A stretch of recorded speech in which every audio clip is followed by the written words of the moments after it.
कार्तिक महात्म्य का 21वां अध्याय। श्री नारद जी ने कहा, अब ब्रह्मा आदि देवताओं ने नतमस्तक होकर भगवान शंकर की बड़ी स्तुति की और कहा, हे प्रभु, आप प्रकृति से परे पर ब्रह्म और परमेश्वर हैं। आप निर्गुण निर्विकार होकर सबके ईश्वर होकर भी नित्य अनेक प्रकार के कर्मों को करते हैं। शंकर जी, हम सब ब्रह्मा आदि आपके दास हैं।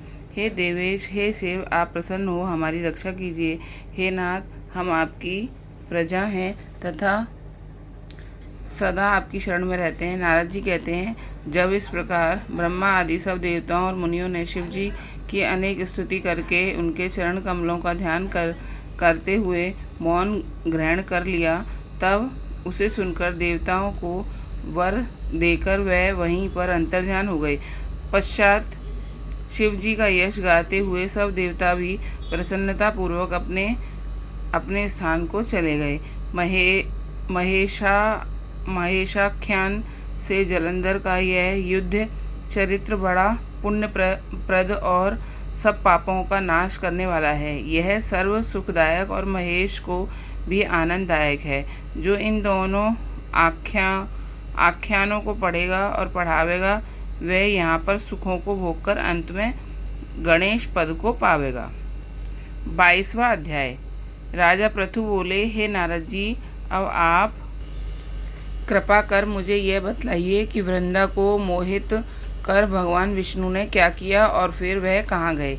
तब नारद जी ने कहा, जब देवता स्तुति कर मौन हो गए, तब भगवान शंकर ने सब देवताओं से प्रसन्न होकर कहा, हे ब्रह्मा आदि देवताओं, जलंधर तो मेरा ही अंश था। मैंने उसे तुम्हारे लिए नहीं मारा, किंतु यह मेरी सांसारिक लीला थी। फिर भी आप लोग यह सत्य कहिए कि इसमें आप सुखी हुए या नहीं। तब तो ब्रह्मा आदि देवताओं के नेत्र हर्ष से खिल गए और उन्होंने शिव जी को प्रणाम करके विष्णु जी का वह सब वृतांत कह सुनाया जो उन्होंने बड़े प्रयत्न से वृंदा को मोहित किया था तथा वह अग्नि में प्रवेश कर परम गति को प्राप्त हुई थी। देवताओं ने यह भी कहा कि तभी से वृंदा की सुंदरता पर मोहित हुए विष्णु उनकी चिता की राख लपेटे इधर उधर घूमते हैं। अतएव आप उन्हें समझाइए, क्योंकि यह प्रकृति सदा चराचर आपके अधीन है।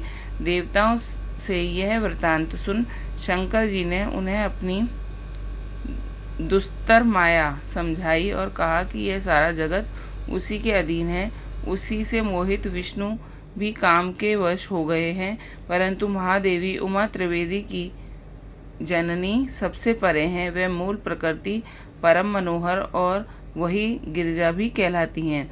अतएव विष्णु का मोह दूर करने के लिए आप सब उनकी शरण में जाइए। यदि वह प्रसन्न हो जाएंगी तो आपका सब कार्य हो जाएगा। भगवान शंकर की आज्ञा से सब देवता मूल प्रकृति को प्रसन्न करने चले। उसके स्थान पर पहुंचकर उनकी बड़ी स्तुति की।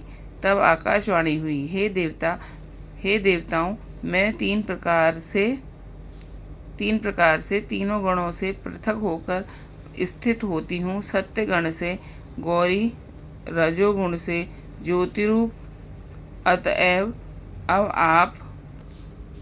आप लोग मेरी रक्षा से यदि सादर उन देवियों के पास जाओ तो वह तुम्हारे सब मनोरथ को पूर्ण कर देंगी। यह वाणी सुनकर देवताओं के नेत्र खुल गए। वह भगवती का आदर करते हुए गौरी, लक्ष्मी और सरस्वती को प्रणाम करने लगे। सब देवताओं ने भक्ति पूर्वक उनका स्मरण किया। सब देवियां प्रकट हो गईं। सब देवताओं ने प्रसन्न होकर भक्ति पूर्वक आपका निवेदन किया।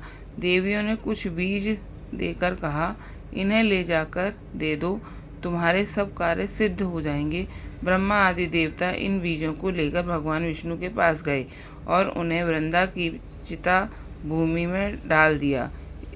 उससे धात्री, मालती और तुलसी प्रकट हुई।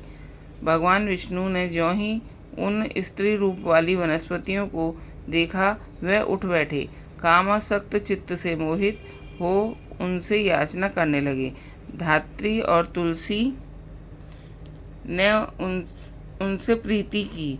विष्णु जी सारा दुख भूलकर देवताओं से नमस्कृत होकर अपने लोक में चले गए। अब वह पूर्ववत सुखी होकर भगवान शंकर का स्मरण करने लगे।